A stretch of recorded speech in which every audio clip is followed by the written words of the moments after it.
Hello, my loves, and welcome to another episode of Through the Flames.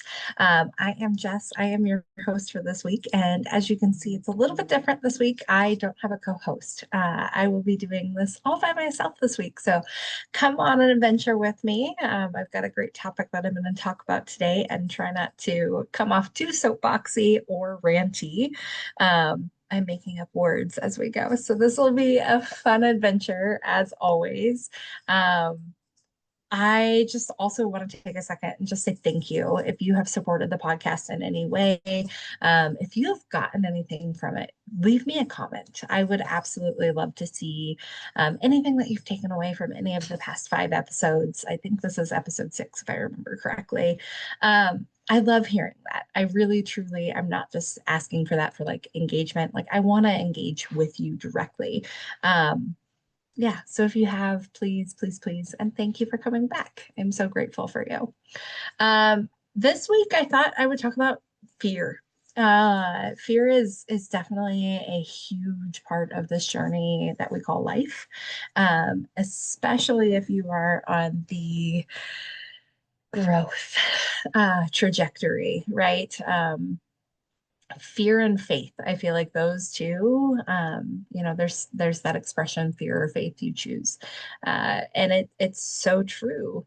Love exists and fear exists. And it's kind of one or the other. I have a good friend that used to say that, love can't exist where there's fear, and fear can't exist where there's love. And I think that's sort of true. And I may be slaughtering this, and if she's watching, I'm so sorry. um, but it's a very valid point.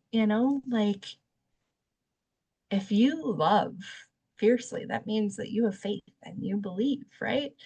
And when you truly are like in that like faith, some may call it naive. I can already hear you. I can already hear you in my comment section. Some may call it naive, but if you truly have faith in people, is that naive? You know, I think that's beautiful. And if you have fear, then all you're going to have is naivety. You're just going to be naive and gullible, right? Like, I think that being fearful is naive, maybe, because the world is full of so many good, beautiful people. And it's funny, I was talking to my ex-husband's girlfriend today, and she said, even the best people in the world make mistakes, right? And so there's always going to be something. Everybody is always going to have um, a time where they don't act in their best manner, right? Like that's just it happens. It happens. It's life. Um, I feel like I'm rambling and I don't have anybody to bounce feedback off of. So if you are still with me 4 minutes into this podcast, thank you. um, and so, I think it's important to talk about, what is fear? Where is it coming from? Why does it act the way it does? And bonus points, I'm not a therapist. I have not studied the human brain other than basics back in high school. Um, Everything that I know is from things that I've learned on my own journey. And I've been on quite a long journey, and maybe that's what this is today, is me talking a little bit more about that.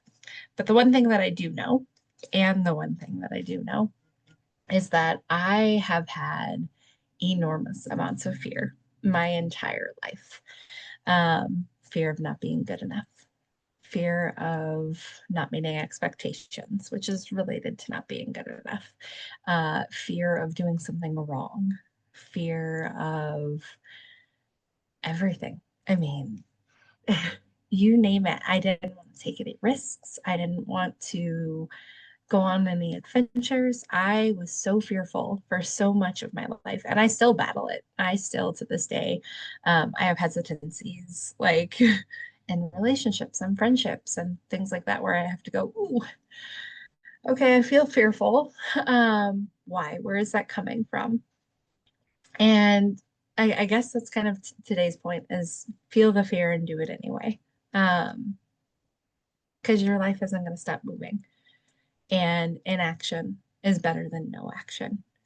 Because if you take no action, nothing can happen, right? It's just a boring life of stagnancy and eventually death. But if you take action and it's wrong, you can fix it. Unless you kill someone, right? Like, okay, you can't fix that. But you can fix just about anything. And so if you do something wrong, it's okay. It's fine. Um, but if you just do nothing, you can't ever do something. So you might as well do something, I guess, is my point. And I think I stayed in a marriage for a really long time that I knew was broken and tried to fix it. Um, but I was so scared because I'd never been on my own and I didn't feel like anybody would want me because I didn't want me because I didn't know what it was to want me. Um, I didn't I didn't know anything other than my 17-year marriage. I went from my parents' house to living with a boyfriend to living with roommates to moving in with my boyfriend and then fiance, and then I married him. That 17-year relationship was all I knew. I'd never done anything on my own. Uh, I work in a commission-based business. How was I going to make money and support myself, especially because I had one and then two kids? Um, but before that, like, I didn't know what it was. I didn't pay any of the bills. Um, I had a lot of fear. I had nothing but fear, to be honest with you. And I hid it and I masked it behind the smile, right? Um, Everything's okay. I'm okay. I'm doing great. Like life is great. This is wonderful. Um, Look at us. We're still so happy and in love. And I'm just going to bend and mold and be whatever I need to be in front of people. And then behind doors, we would fight and we would yell and we would say things we didn't mean and maybe some things that we did. Um, and it was hard and heavy and scary. Um, but it got to a point that I knew I had to do something. And I knew I had to do something because it was literally killing me. And I felt completely out of control of my life, which is a different topic for a different day. Um, you don't always have to have control. Fun fact. But I felt completely out of my life, out of control of my life. And I was like, I have to do something. Like, I feel like I'm headed for a train wreck and there's nothing I can do. And my ex-husband said to me one day, um, and I'm very grateful for this. I am very grateful for this. Uh, I have to convince myself every day to be with you.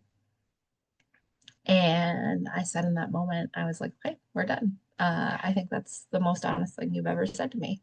And we ended up talking, and he was like, I didn't mean it. Like, let's go to therapy. Let's sort this out. And I stayed because the holidays were coming. And again, that fear monster crept in, and I was like, how am I going to do this?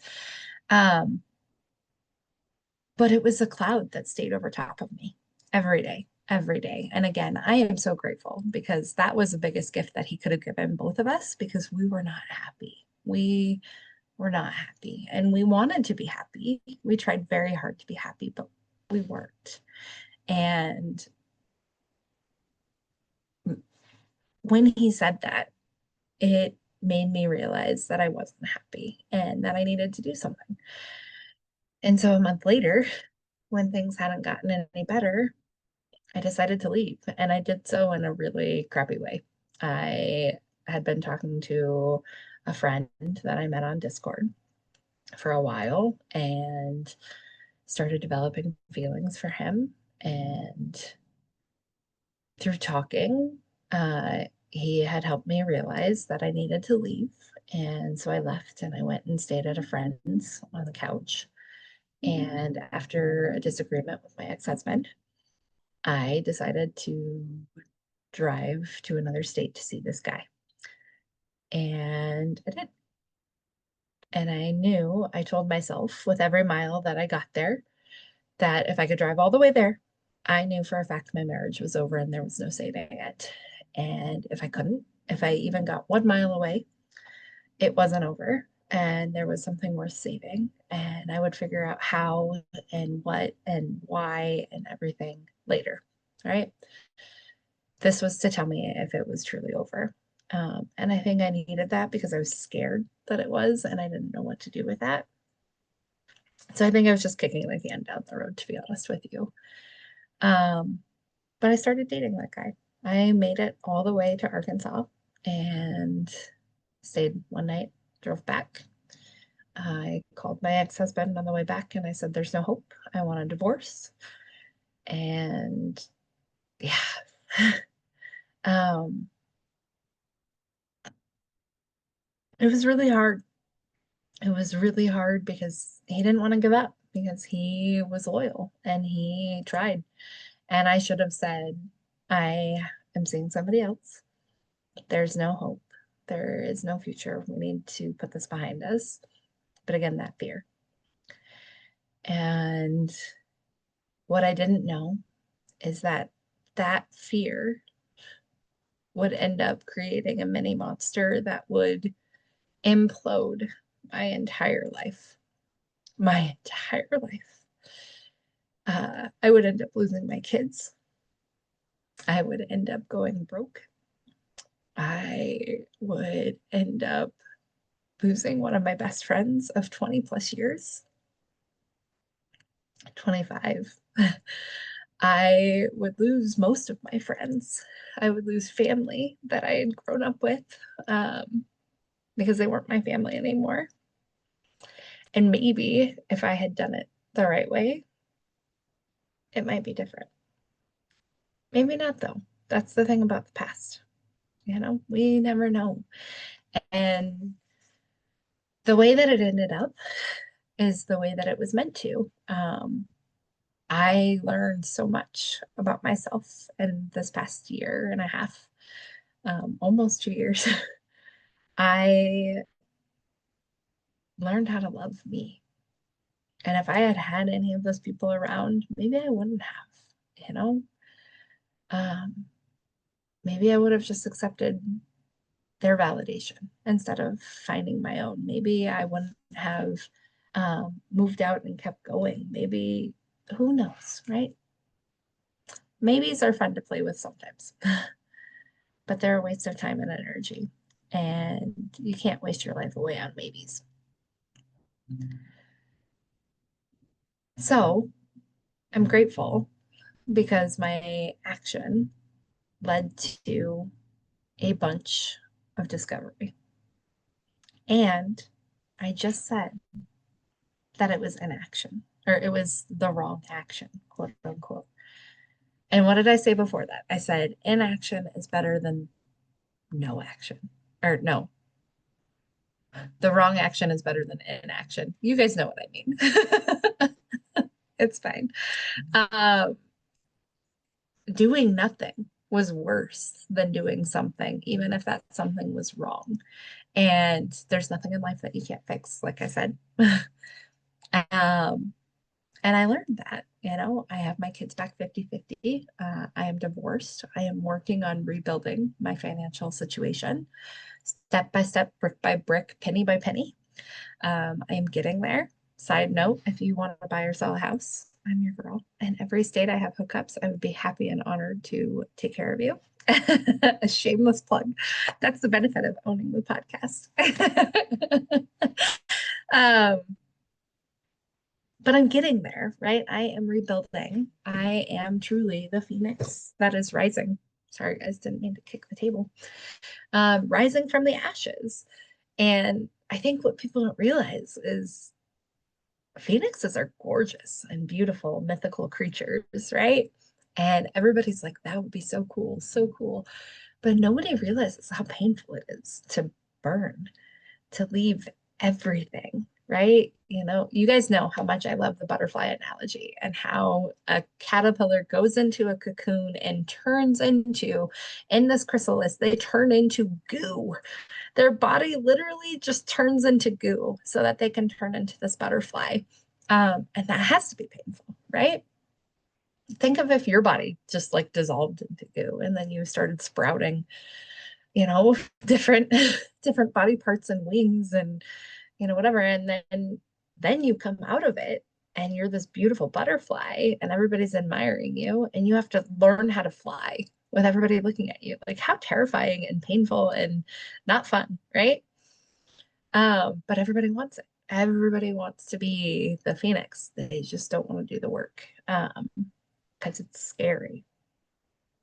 If I were to approach you with a lighter right now and say, I'm going to set your shirt on fire, you can do nothing. You would tell me I'm insane because rightfully so. That would be insane. But that's what happens, I chose to walk away from everything I knew, to leave everything I knew so that I could find me. I chose to leave everything, to lose it all so that I could find me. I'm hearing that quote by John Muir. And into the mountains are calling and I must go to lose myself and find my soul. I think that's what it is. Super impactful because you have to lose yourself. um, it was in those moments of the dark and scary that I started asking myself, why am I so scared? Why am I not okay being in the dark? Why am I not okay sitting here, right? Why am I not okay not having a conversation with anybody, sitting in my apartment alone, without my cat, without my kids, no friends? Sorry, guys, I'm shifting. I'm not sorry. You can deal with it if you're watching. Why am I not okay with this? Why does it not feel good? Oh, because I've never spent any time by myself before and I don't know what to do with myself. And oh yeah, I don't have TV because I don't have any subscriptions. This is not fun. This kind of sucks. Like, what do I do? Oh yeah, I guess I could go for a walk. Well, that sounds like too much effort. And then the fear creeps in, right? Then it's like, well, I should be doing this. I should be doing this. I should be. You know what? If you say should, why? Who is telling you? Who gets to decide what you should and shouldn't do? Who gets to decide that? You? Why are you judging yourself? What does it matter, honestly? Like, if you don't do what you should do, what happens?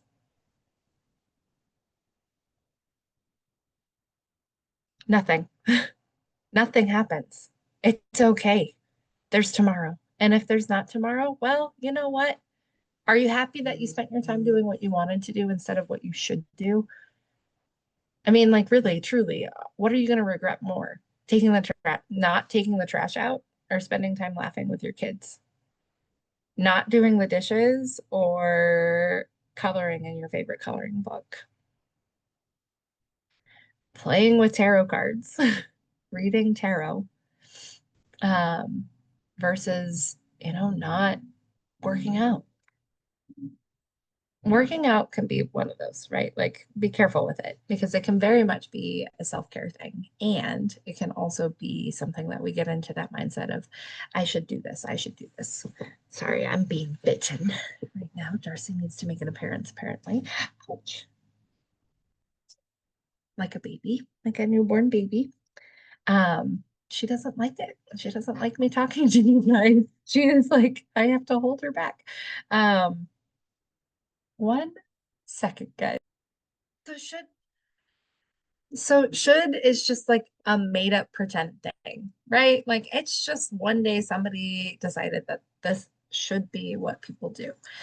And we started feeding ourselves these lies of like, I should be doing this, I should be doing this, I should be doing this. Well, what if you should be resting? What if you should be crying? What if you should be feeling the emotions that you have inside of you? Who says that you have to be super productive every single day? Like, yeah, you need to hold a job. And there is a reason why your body starts shutting down when you are too stressed out. you have to be engaged with your nervous system, you have to be connected with it. You can't just like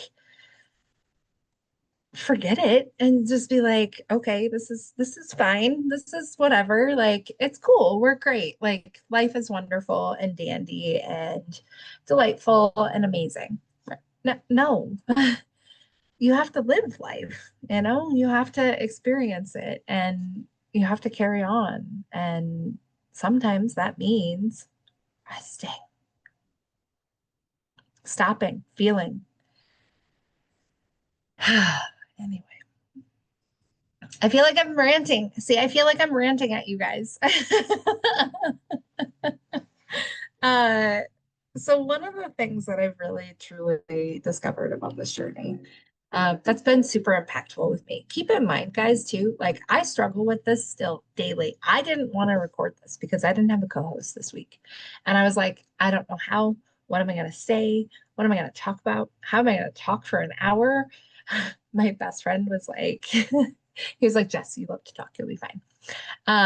You have lived this. Like you live this all the time, every day. You can relate. Talk about that. You know what to do. So shout out to my bestie Jack. I'm so glad you're back. Fear. One of my strategies when I am feeling fearful.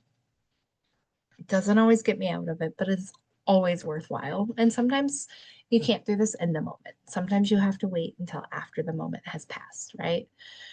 But reflecting and really thinking like, where is this fear coming from? What is this fear really? Right? And I'll be just transparent with you guys. I was fearful to record today because what if nobody likes it? What if people get it pulled down because they didn't like it? What if I don't get anybody's validation? It's scary. I want to be accepted still. I know I'm awesome. Why doesn't everybody else know I'm awesome? You know? But here's the thing, it doesn't matter. That's our ego, right? That is our nervous system, which has been trained to protect us and keep us protected, saying it's not safe to be yourself, to truly like operate within your own being and be different from everybody else. And that's not true. It is safe. And the people that aren't in support of you being that version of you will leave. And that's okay. Bye. I'll find people that do support this version of me, right? So, reflecting and looking at it, where is this coming from? Okay, now where is that coming from? Now, where is that coming from? Until you finally feel like you've hit the bottom level. Because so often it's like, where is this coming from? Well, I want to be accepted. Well, why do I want to be accepted? Because I have a fear of abandonment. Why do I have a fear of abandonment? Because my daddy left me when I was 4 years old. Okay, what does that mean to you now?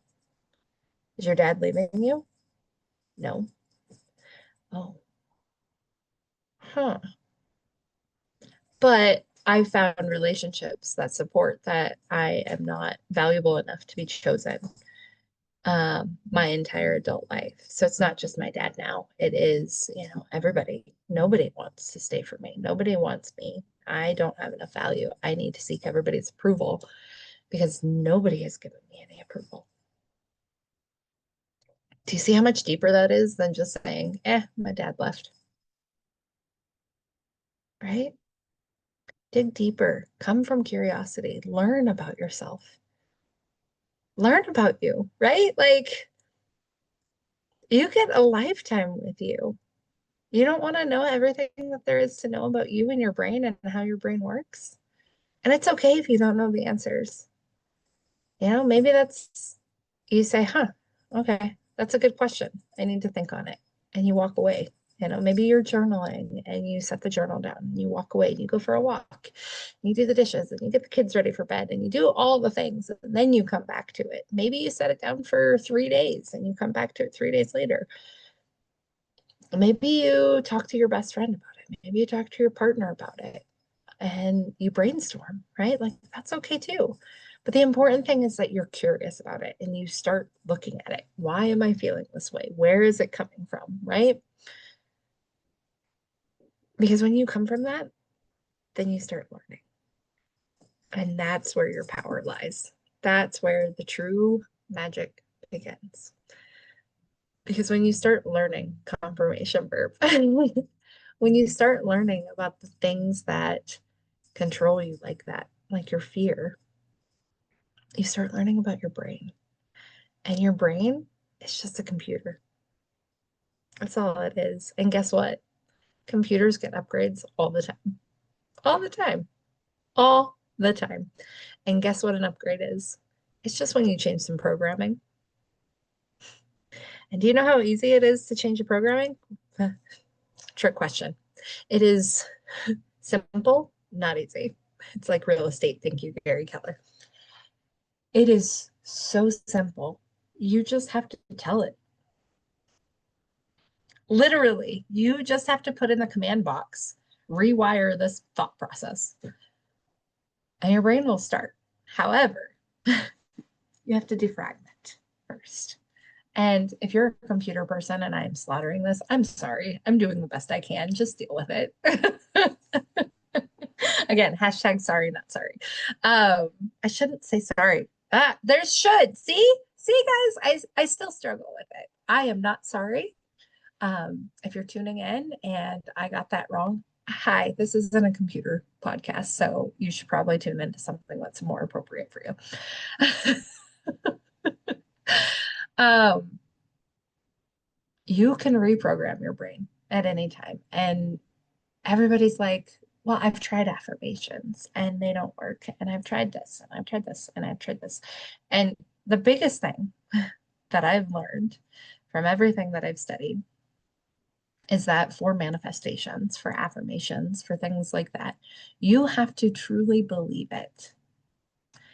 And most of the time, for most people, that means seeing it, right? Imagining it, feeling it, sensing it, right? Like experiencing it in your soul, not just on paper, not just out loud, right? That's why vision boards work, is because you are constantly seeing it. And if you want proof that vision boards work, I'm just saying, I had a brick house with a maple tree on it. And guess what? My ex-husband lives at a brick house with a maple tree on it because we bought that 3 years after I put it on my vision board. I had two little blonde baby boys that were about 2 to 3 years apart in age. Guess what? I have two little blonde baby boys that are about 2 to 3 years apart in age. I had a hard shell camper. Guess what we got? A hard shell camper. Like, you want to talk about that? I have had Hawaii on there for a year, and I just went last month. Vision boards work because they are constantly in front of you, and you are allowing yourself every time you look at it to experience that thought, to experience that moment of, this is why that's my goal. This is why I can picture myself on that beach drinking vodka Red Bull, and I know that's where I'm going to be, right? Or whatever it is. So, to overcome the fear, you have to pause and figure out where it's coming from. And most of the time, almost all of the time, it's a need that's not being met.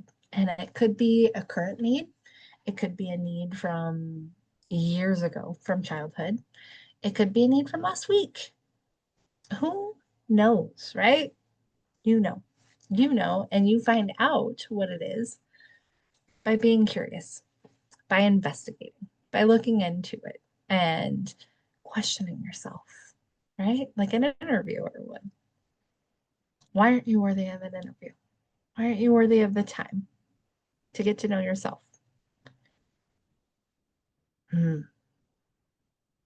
That hit. I would take time. It's my job. It is literally my job to know people. literally. Like, as a real estate agent, it is truly who you know. And that means that I need to know as many people as possible and as much as about as many people as possible so that I have better chances of getting a deal. Right? That's just how it works. That's business. And I would rather, previous me, would rather get to know anybody on the planet than get to know me. You know why? Because I didn't know where to start and I was scared. What will I uncover? What if I uncover nothing? What if I can't find anything out about myself? What if there is nothing for me to find out about myself? Ooh, oh, what if there is nothing for me to find out about myself? What if I have become an empty shell of a human being that has been filling herself with everybody else and there's nothing Jess left?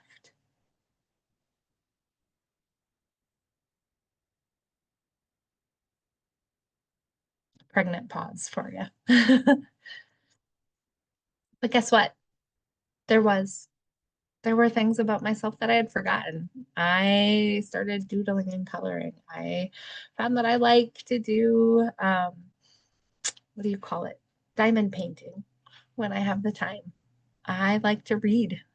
I am a, I like being a book nerd. I am not as big of a book nerd as some of my friends. And I really love reading. I really love reading. I really do.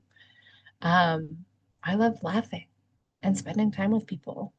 Um, I love watching comics. I love writing poetry and I truly feel what I write. I love my cat. I love animals. I love the outdoors and not doing as much in it.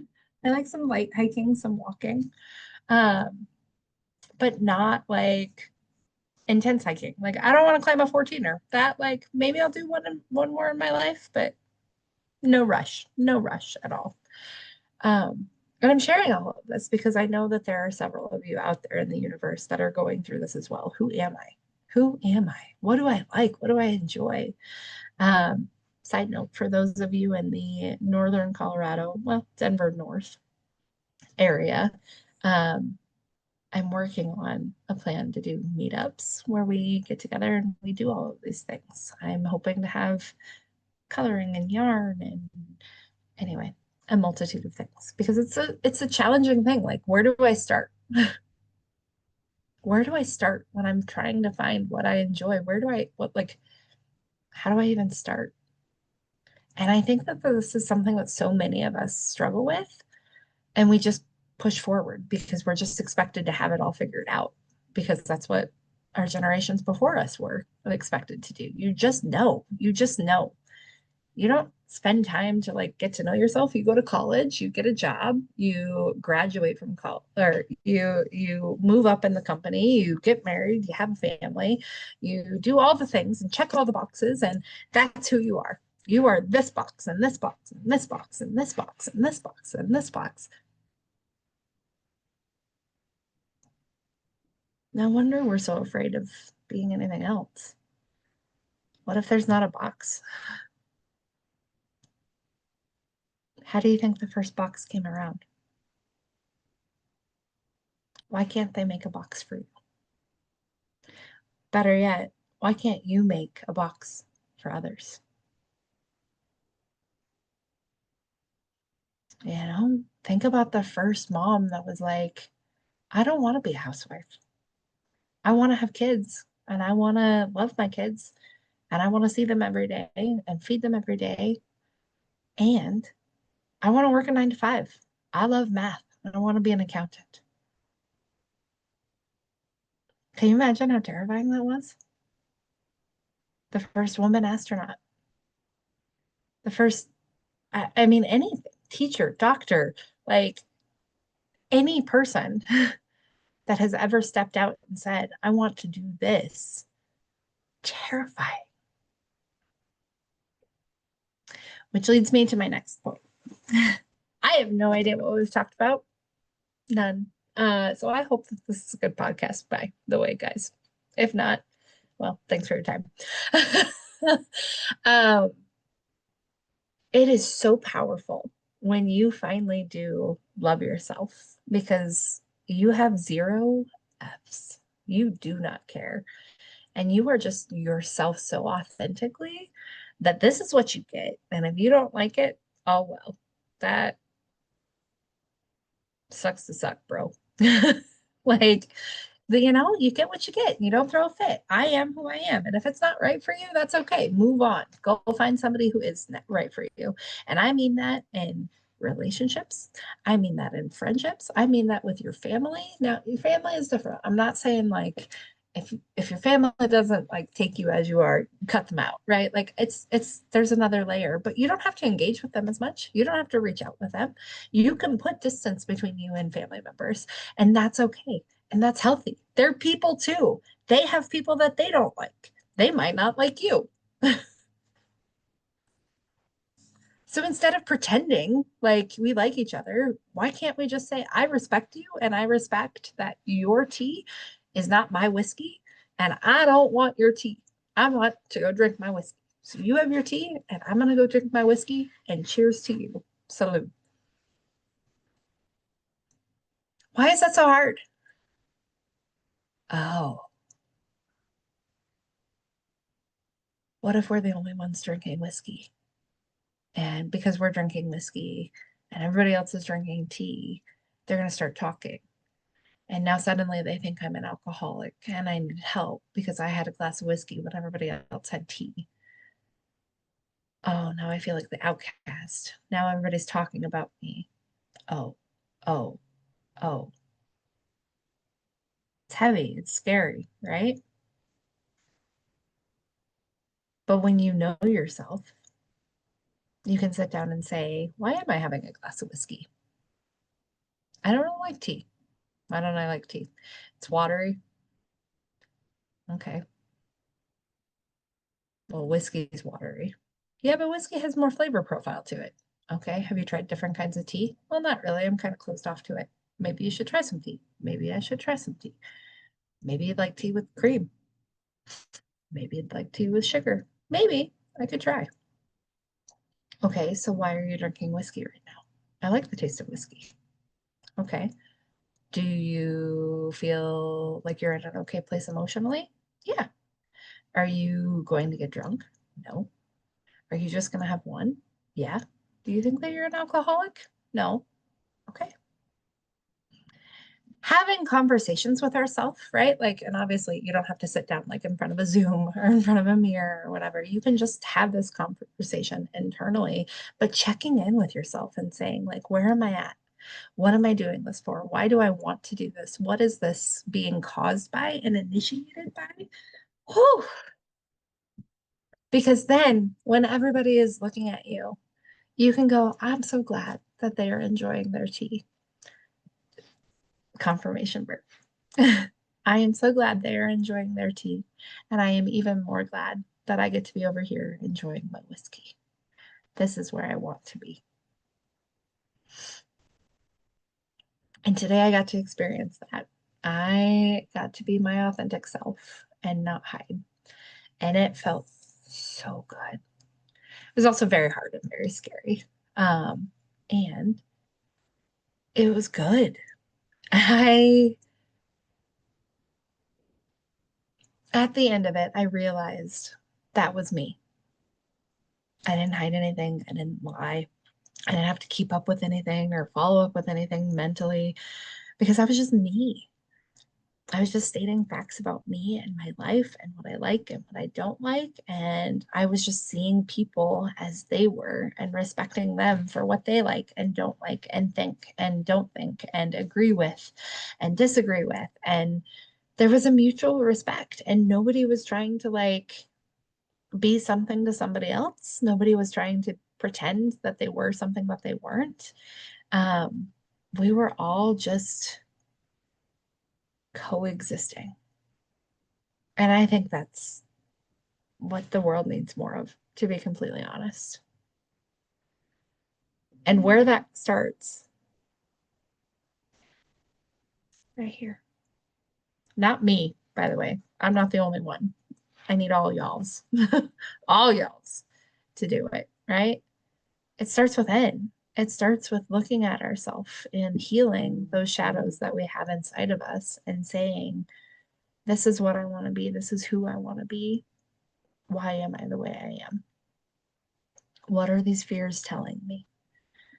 And I, as Lisa, you guys have probably heard said, I love referring to myself as baby Jess, my younger self, my little girl inside, and saying, what does my little girl need? What is she screaming about and throwing a fit about because she's not getting? Oh, okay. Well, this is easy to fix. I know how to fix it. You know, that's all you have to do. It's very, very, very easy.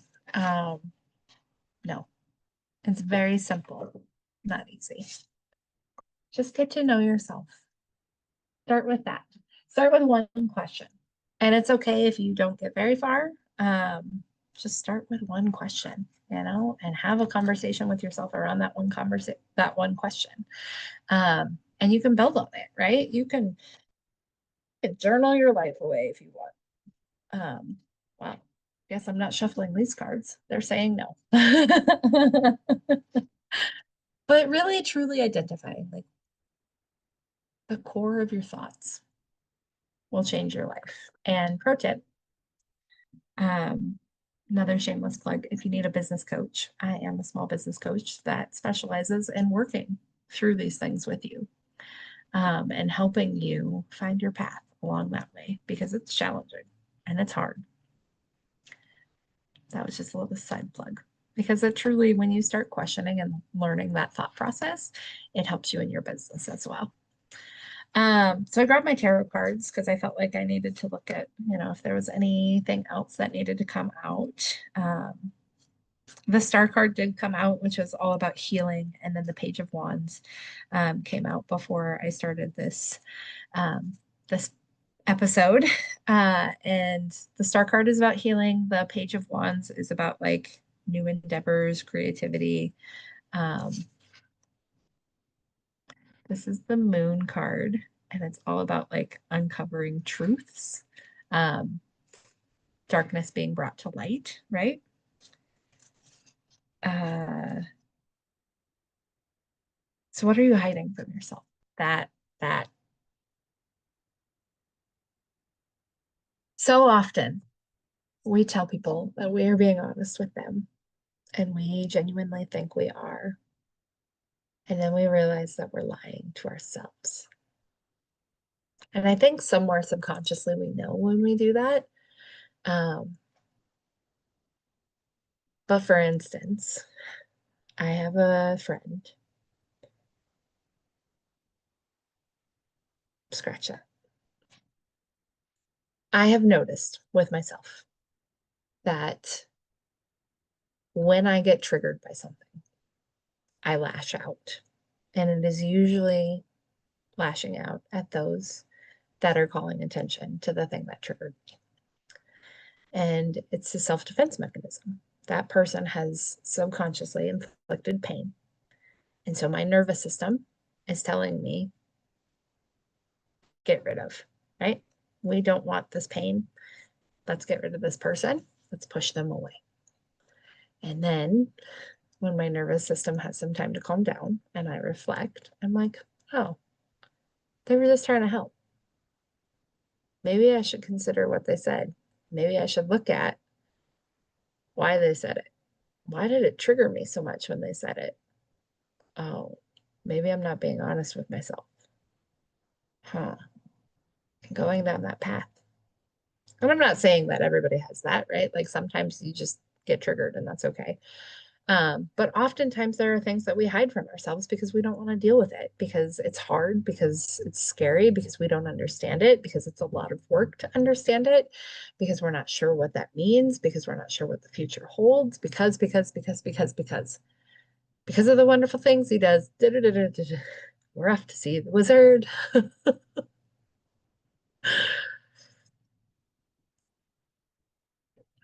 This journey is not easy. Life is every day a challenge. And every day that means you have an opportunity to change it into something that you want.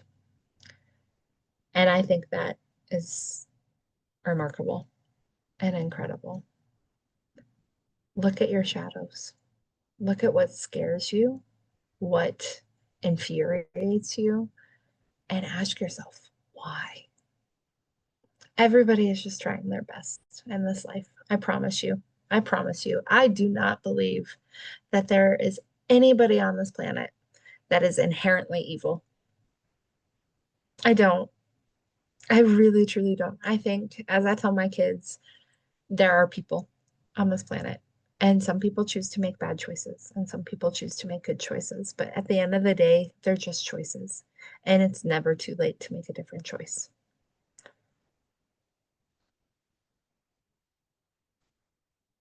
What choice are you making? What lesson are you learning about yourself? Um, I think I've rambled long enough. Yeah, we are coming up on the end. So I am going to go ahead and pull one of my affirmation cards for you guys. You guys seem to like those, and I always enjoy them. Spirit seems to like teasing us with giving us ones that are super apt too. So we'll see what comes out. Uh, yeah, like I said, I truly appreciate you guys. And if you ever need, that was dramatic. If you ever need anyone to talk to about any of this, one, know that you are not alone. And two, uh, you are not alone and you can do this. You're gonna make it through. Um,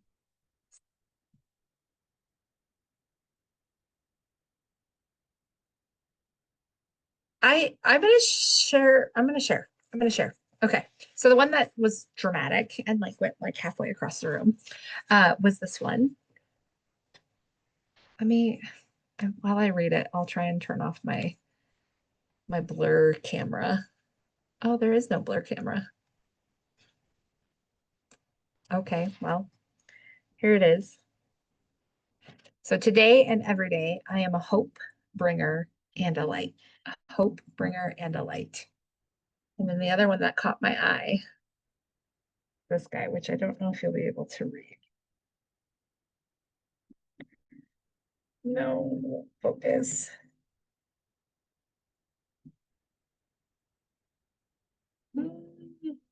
Okay.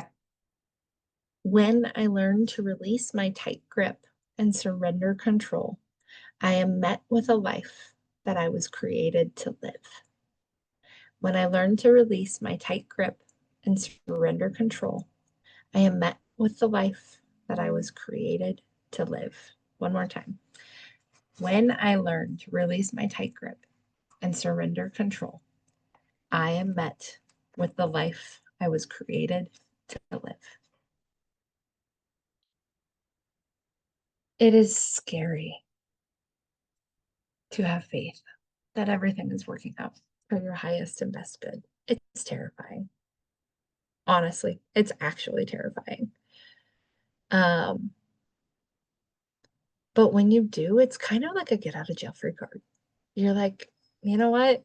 Let's go with it. Let's see what happens. Because I know at the end of the day that this is going to be an adventure that's going to send me on my way to my best good. And it's wild to see how it happens. But it does. It really, truly does. Uh, let go, jump in, have faith, have hope, be a hope bringer and a light to the world because this world is dark enough as it is. It really, really is. We need you. With that, I can't believe I talked for 50 minutes, guys. Oh, I can't believe it. So thank you if you stuck around. I appreciate you so much. I know I've said that a couple of times, and I'm going to say it again. Thank you. I truly, truly, truly appreciate you. Um, as always, here is your reminder. You are so incredibly loved. So incredibly loved. And you can do big, hard, scary things because you are big, strong, and brave. Stay wild, and I will talk to you guys soon. Love you. Bye.